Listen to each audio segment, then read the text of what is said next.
شیخ Saadi رحمۃ اللہ تعالی علیہ فرماتے ہیں، ایک بزرگ نے عمر کے آخری حصے میں گوشہ نشینی اختیار کر لی۔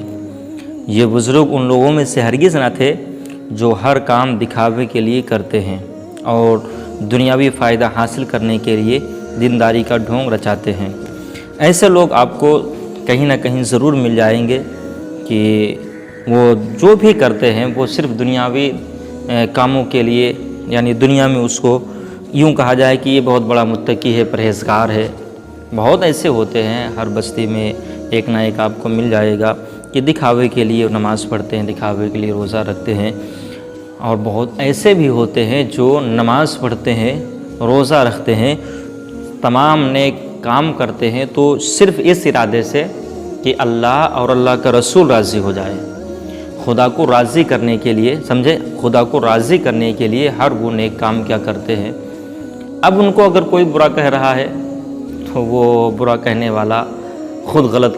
غلطی پر ہے، خود غلط ہے۔ دوستو آگے کیا ہوتا ہے حکایت میں سنیے۔ یہ وہ اس طریقے سے نہ تھا کہ لوگ ان کو برا کہیں اس وجہ سے کہ وہ دنیا کو دکھانے کے لیے کرتے ہیں۔ وہ سارا کام جو بھی عبادت کیا کرتے تھے وہ صرف رب کی رضا کے لیے کرتے، لیکن یہ سارا کام کرنے کے باوجود، یعنی وہ دل سے سب کچھ کرتے تھے، خدا کی عبادت کرتے تھے، اور جو برا چاہنے والے ہوتے ہیں تو وہ تو برا چاہا ہی کرتے ہیں، ان کو کون پکڑ سکتا ہے۔ اور حسد کرنے والے ہر ایک بستی میں آپ کو ضرور مل جائیں گے، حسد کرنے والے، جیسا کہ حدیث پاک میں ہے، رسول اللہ صلی اللہ تعالیٰ علیہ وسلم نے ارشاد فرمایا، ہر ذی نعمت حسد کیا جاتا ہے۔ یعنی کہ جو بھی انسان ہوگا اچھے راستے کے اوپر چل رہا ہے تو اس سے لوگ حسد کرنے والے ملیں گے آپ کو۔ اگر کوئی اچھا کھا پی رہا ہے اس سے حسد کرنے والے ملیں گے، اگر کوئی اچھا مکان بنوا رہا ہے تو اس سے حسد کرنے والے ملیں گے، اگر کوئی زمین خرید رہا ہے، دنیا کا مال اس کے پاس میں آ گیا، خدا تبارک و تعالیٰ نے نعمت سے نواز دیا، پیسہ آ گیا تو وہ اپنے پیسوں کو اچھی طریقے سے خرچ کر رہا ہے، لیکن حسد کرنے والے اس کو ضرور مل جائیں گے۔ آپ بھی آزما سکتے ہیں، آپ سے بھی حسد کرنے والے ضرور مل جائیں گے۔ آگے کیا ہوتا ہے اس حدیث میں کہ وہ اللہ کے اتنے قریب ہو گئے کہ اللہ رب العزت ان کی ہر دعا کو قبول فرماتا اور ان کا ہر قدم رب کی رضا کے لیے اٹھا کرتا تھا، لیکن ان کا بھی ایک بدخواہ پیدا ہو گیا، ان سے ایک حسد کرنے والا پیدا ہو گیا، ان سے ایک جلنے والا پیدا ہو گیا، اور جہاں بھی جاتا ان بزرگ کو برا بھلا کہنے کا کوئی نہ کوئی پہلو پیدا ہی کر لیتا، لوگوں میں بیٹھتا، کبھی یہ عیب نکالتا، کبھی وہ نکالتا، کبھی کہتا کہ ان رنگے ہوئے گینڈوں کا کیا اعتبار، اللہ اکبر اللہ اکبر، کیا بولتا کہ ان رنگے ہوئے گینڈوں کا کیا حال، کہیں کچھ بولتا یہ تو صرف دکھاوے کے لیے پرہیزگاری کی دکان سجائے ہیں، یہ تو صرف لوگوں کو دھوکہ دینے کے لیے کہ لوگ ان کے پاس میں آئے، ان کی تعظیم کرے وغیرہ وغیرہ، اس وجہ سے یہ سارا جو تم کو نظر آ رہا ہے یہ سب سجائے ہوئے ہیں کہ لباس، اسلامی طور طریقہ، نمازیں پڑھنا، یہ صرف دکھاوے کے لیے۔ وہ بدخواہ، اور بدخواہوں کی زبان کو کوئی پکڑ نہیں سکتا۔ اور اتنا آپ خیال ضرور رکھنا کہ اگر آپ اچھے راستے پہ چل رہے ہیں اور آپ کو کوئی برا کہنے والا نہیں ہے تو اتنا ضرور سوچ لینا کہ میں کہیں ایسا تو نہیں کہ غلط راستے پر چل رہا ہوں، کیونکہ برا اسی انسان کو کہتے ہیں جو اچھے راستے پر ہوتا ہے، جو سچا ہوتا ہے، اسی کے اوپر لوگ تہمتیں لگاتے ہیں، اسی کو لوگ برا کہتے ہیں۔ آگے کیا ہوتا ہے کہ وہ اس طریقے سے ان کے خامیاں تلاش کرتا اور من گھڑت باتیں لوگوں کو بتاتا، لوگوں کے سامنے ان کی خامیوں کو پیش کرتا۔ آخرکار جب کسی کا کوئی بدخواہ پیدا ہو جاتا ہے تو اس کو خبر ہی چل جاتی ہے۔ اسی طریقے سے کسی طرح یہ بات ان بزرگ کو بھی معلوم ہو گئی، اس شخص کی دشمنی کا حال سن کر آپ دیدہ ہو گئے، رونے لگے۔ یار کوئی بھی ہو، اچھے راستے پہ چل رہا ہو، اگر آپ اس کو غلط سچ بولیں گے تو اس کے دل کے اوپر ضرور لگے گا، تو اس بزرگ نے جیسے سنا تو رونے لگے اور دعا کے لیے ہاتھ اٹھائے، عرض کی یا اللہ عز و جل، اگر وہ برائیاں واقعی میرے ذات میں موجود ہیں، جو وہ شخص بیان کر رہا ہے کہ یہ صرف دکھاوے کے لیے کر رہے ہیں، یہ خامیاں اس کے اندر ہیں، یا اللہ اگر وہ باتیں میرے اندر موجود ہیں، یا اللہ مجھے توبہ کی توفیق بخش دے، اے اللہ مجھے توبہ کی توفیق عطا فرما دے اور میری اصلاح فرما دے۔ اور اگر ایسا نہیں ہے جیسا وہ کہہ رہا ہے، اگر ایسا نہیں ہے تو اے پروردگار عالم تو اس شخص کو توبہ کی توفیق بخش دے۔ یعنی جو شخص مجھے برا بھلا کہہ رہا ہے، تہمتیں لگا رہا ہے، اگر واقعی میں وہ باتیں میرے اندر موجود ہیں تو مجھے توبہ کی توفیق عطا فرما، اگر یہ باتیں میرے اندر موجود نہیں ہیں یا اللہ تو اس شخص کو توبہ کی توفیق عطا فرما۔ یہ ہمارے بزرگوں کا طریقہ رہا کہ جب بھی دعا کے لیے ہاتھ اٹھائی، اپنے لیے بھی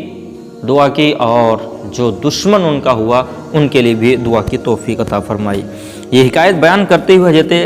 شیخ سعدی رحمۃ اللہ تعالیٰ علیہ فرماتے ہیں، اگر تجھے دشمن کی کہی ہوئی باتوں سے دکھ پہنچتا ہے تو ایسی پاکیزہ زندگی اختیار کر کہ اس کی بات ہمیشہ غلط ثابت ہو۔ میں تو اس شخص کو اپنا دوست خیال کرتا ہوں جو مجھے میرے عیوب سے آگاہ کرتا ہے۔ دوست ہے وہ تجھ پہ جو ظاہر کرے تیرے عیوب، اس دشمن کو جو عیوب کو بھی خوبیاں بتائے۔ غور کر تیرا محاسب تجھ سے بڑھ کر کون ہے، غور کر تیرا محاسب تجھ سے بڑھ کر کون ہے، کیا یہ ممکن ہے کہ ادنا بات بھی خود سے چھپائے۔ دوستو اس حکایت میں حضرت شیخ سعدی رحمۃ اللہ تعالیٰ علیہ نے قوت برداشت پیدا کرنے کی ترغیب دی ہے۔ اس حکایت میں شک نہیں کہ لوگ خوشامد کرنا ایک بدترین کام ہے، لیکن خوشامد پسند ہونا بھی کچھ کم برائی کی بات نہیں، بلکہ یہ عیب سے زیادہ سنگین ہے، کیونکہ خوشامد پسند لوگ ہی خوشامدیوں کا گروہ پیدا کرتے ہیں۔ ان کی یہ حالت ہوتی ہے کہ اپنی حقیقی حیثیت سے غافل ہو کر ان لوگوں سے خوش ہوتے ہیں جو ان کی ہاں میں ہاں ملائیں اور ان کی جھوٹی سچی تعریفیں کریں اور ہر وقت ان کی واہواہی کرتے رہیں، اور ایسے لوگ ان خیر خواہوں کو اپنا بدخواہ جانتے ہیں جو کسی خامی کی نشاندہی کر دیں، جس سے نتیجہ یہ ہوتا ہے کہ آہستہ آہستہ ان خوشامد پسندیدہ کے گروہ یعنی خوشامدیوں اور بے زمین لوگوں کا گروہ اکٹھا ہو جاتا ہے اور شرافن کنار کشی اختیار کر لیتے ہیں، اور یوں ان نادانوں کی دنیا و آخرت کی تباہی کے اسباب ہو جاتے ہیں۔ اللہ عز و جل کے نیک بندے برائی کرنے والوں کے حق میں بھی دعا کرتے ہیں، اور یہ حضرات جب ہاتھ اٹھاتے ہیں تو تقدیریں بدل جایا کرتی ہیں۔ اس ضمن میں ایک حکایت